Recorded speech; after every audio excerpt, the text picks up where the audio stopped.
Alors, bienvenue à tous pour le test de ce Nubia Z17 Mini. Alors c'est vrai que ça fait un peu de temps que je devais le faire, mais j'ai eu pas mal de soucis, comme mon ordi qui a complètement planté. Donc il a fallu tout réinstaller, tout refaire, voilà, tout refaire le système pour que je retrouve mes petits.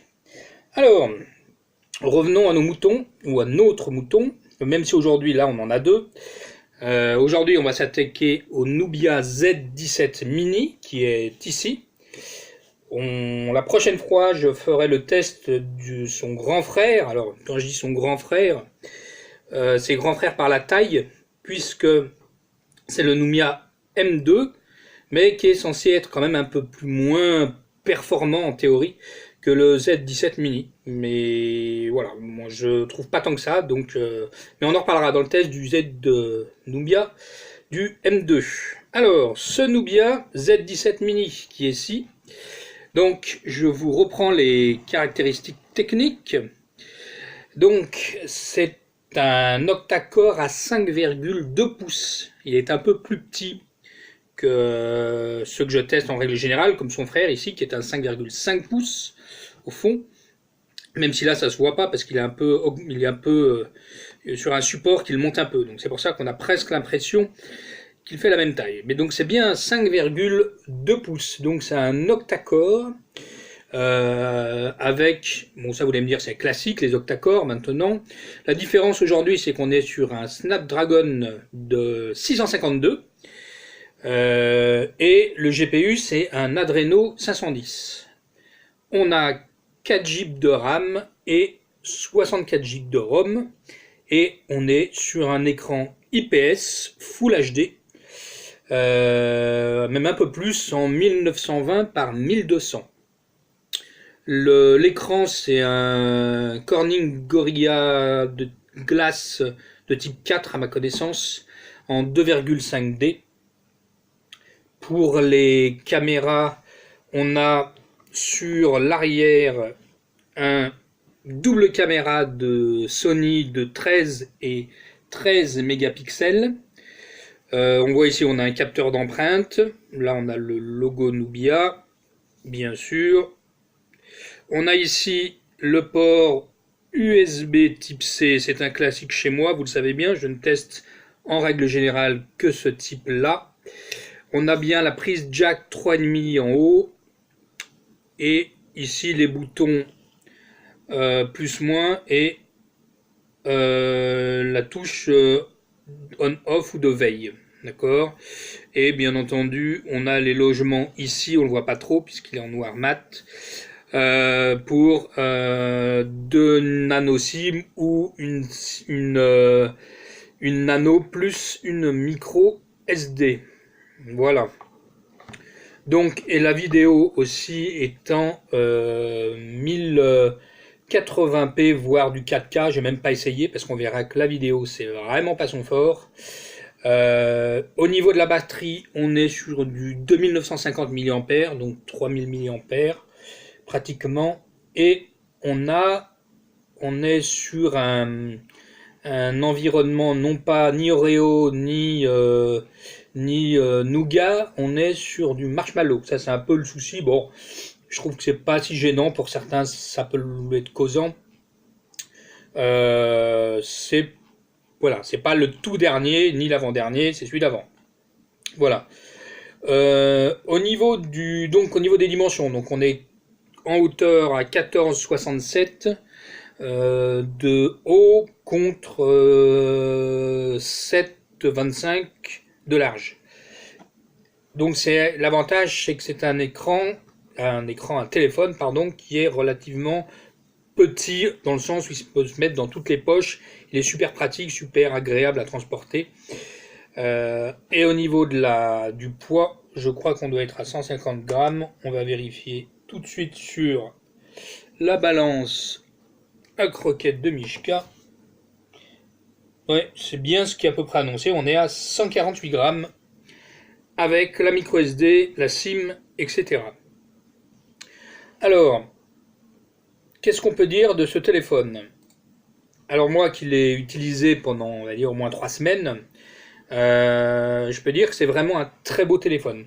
Nubia, c'est les téléphones les plus jolis, je trouve, qui existent sur le marché. Donc à savoir que c'est aussi, comme vous l'avez vu rapidement en phase d'intro, c'est le téléphone à Ronaldo, puisque Ronaldo, le joueur de foot, il a un contrat de partenariat avec Nubia. Donc voilà, c'est le téléphone officiel de Ronaldo.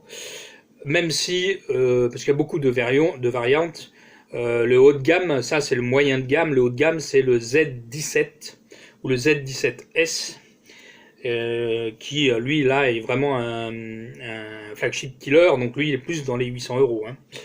Là on est sur un téléphone qui est autour des 200 euros. Voilà. Donc d'ailleurs celui-ci, je le vends pour ceux que ça intéresse. Je le vends autour des 200 euros. Voilà.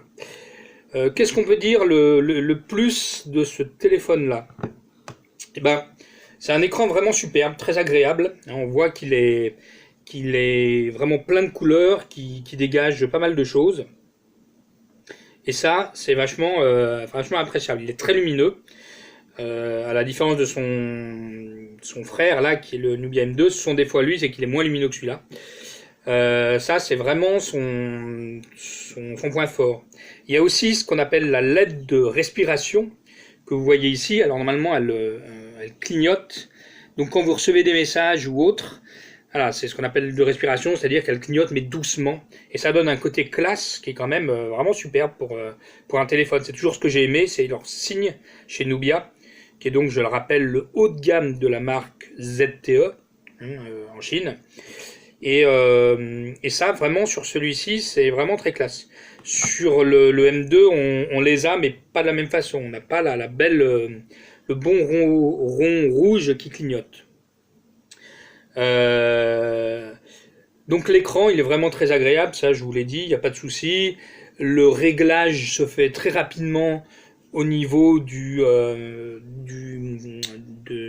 réglage de la luminosité. Alors il faut savoir, chez Nubia, il y a beaucoup alors moi je suis pas fan, mais il y en a qui vont adorer, hein, sur leur ROM, puisque la ROM elle s'appelle MI8, vous avez des gestures que vous pouvez faire pour, on va dire, si vous tirez sur la droite, ça va déclencher telle chose, si vous tirez en haut, ça va déclencher quelque chose. Bon, ça c'est bien, mais dès que vous mettez une coque, c'est vachement plus compliqué parce que du coup, c'est vachement plus difficile d'accéder au rebord en fait. Donc voilà, ça c'est bien, mais ça c'est limite. Le processeur, le 652 Snapdragon, moi je trouve qu'il a quand même tendance à chauffer sur du gros jeu. Ça c'est un peu je préfère à la limite le 625 de son frère, qui est peut-être moins puissant, mais qui gère mieux ça, on va dire. Bon, c'est vrai que le 652 il claque, mais il a quand même cette jolie tendance à chauffer rapidement pour certaines applications. La taille de la batterie, moi qui suis sans arrêt dessus, je peux vous dire que c'est vraiment limite.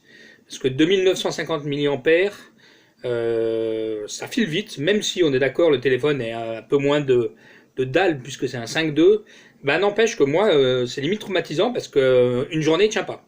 Je suis obligé, bon je le répète, hein, je suis tout le temps dessus moi. Donc moi la batterie, c'est son point négatif, je trouve que c'est un peu limite pour ce téléphone-là. Sur l'autre, j'ai moins de soucis, on doit être à 3004 de mémoire. Donc voilà. Alors, qu'est-ce qu'on peut dire d'autre au niveau de ce téléphone? Pour la taille 5,52, je vous ai dit tout à l'heure, c'est bien. Mais d'un autre côté, quand vous êtes habitué au 5.5, au niveau confort pour jouer, au niveau confort pour regarder des vidéos, pour regarder des pages web, ben, il vous manque cette petit espace. C'est pas grand chose, vous allez me dire, hein. C'est 0,3 de différence par rapport à celui-ci, mais 0,3 je trouve que ça fait tout. Alors si vous êtes habitué à un 5 pouces, pas de problème, là ça va être bien. Sachez que si vous êtes habitué à un 5.5, vous allez être un peu frustré. Ça c'est quand même important que vous le sachiez. Maintenant, on va parler au niveau des photos. Alors, voilà, je vous ai pris des photos comme d'habitude dans mon école, puisque je fais des études dans l'événementiel. Donc toujours ces mêmes photos, donc je suis au dernier étage, j'ai de la bonne luminosité. Alors, des photos avec le système bokeh, donc avec les bouteilles et l'étui à lunettes bleues, donc des belles couleurs. Donc les belles couleurs, elles sont bien rendues. Mais si vous regardez bien, si je le fais, que ce soit en flou ou en mise au point devant, surtout sur la mise au point, vous regardez qu'il y a des zones de flou un peu autour, mais c'est bizarre, autant il y en a où on sait que la zone de flou c'est un rond précis puis tout autour c'est un flou. Non, là il arrive à bien détecter l'objet, mais c'est plus fort que lui. Il faut qu'il fasse du bruit autour de l'objet. Si vous regardez bien, il y a un petit peu des petites zones de flou comme si c'était amputé. C'est vraiment étonnant. Ça m'a un peu déçu, je vous le dis là-dessus. Sur le reste, sur la photo traditionnelle, ça va, ça fait de la belle photo. Mais dès que vous voulez faire de l'effet bokeh, ben c'est vraiment bizarre quoi. Faut pas s'attendre à du formidable comme vous avez pu le voir sur le OnePlus 5T par exemple qui le fait superbement bien. Et puis alors on va parler de choses qui fâchent, hein, la vidéo. Donc vous pouvez voir là, comme d'habitude, je fais des vidéos en sortant du métro parce qu'il est en mouvement et vous voyez à quel point il a du mal à focaliser sans arrêt. Il zoome des zooms sans arrêt. Il n'arrive pas à trouver son point pour se focaliser. Et puis, on sent qu'il y a regardez autour, il y a du bruit, ce que j'appelle du bruit, c'est vraiment flou. Ça pixelise, c'est pas bon. Franchement, au niveau de la vidéo, je trouve ça vraiment mauvais. Je dis bien par rapport à d'autres. Hein. Après, ça sera un peu mieux forcément en extérieur ou pour de la vidéo classique, mais j'allais dire son grand frère qui est moins bien, lui il est un peu plus optimisé. Alors lui il a une mise à jour aussi qui a été faite, ça jouera peut-être là-dessus on va dire, parce que ils sont censés avoir la même, on va dire les mêmes capteurs photo et les mêmes capteurs vidéo, mais je l'ai trouvé quand même un peu mieux. Celui-là au niveau vidéo, bon, voilà, c'est vraiment pas son fort. La vidéo, je pense qu'en extérieur il sera peut-être mieux, mais on voit à l'intérieur que c'est quand même très vite limité. Voilà, donc j'ai fait à peu près le tour de cet appareil. J'en ai un autre qui doit arriver bientôt aussi, donc je sais pas comment je vais le tester, si je teste derrière le Mi M2 ou si j'ai un Xiaomi, un Redmi Note qui arrive là, que j'ai pris pour un copain.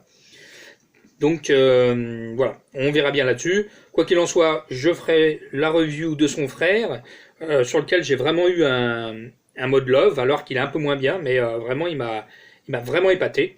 Donc à bientôt pour le test de ce Nubia M2. Merci, à bientôt les amis. Bye bye.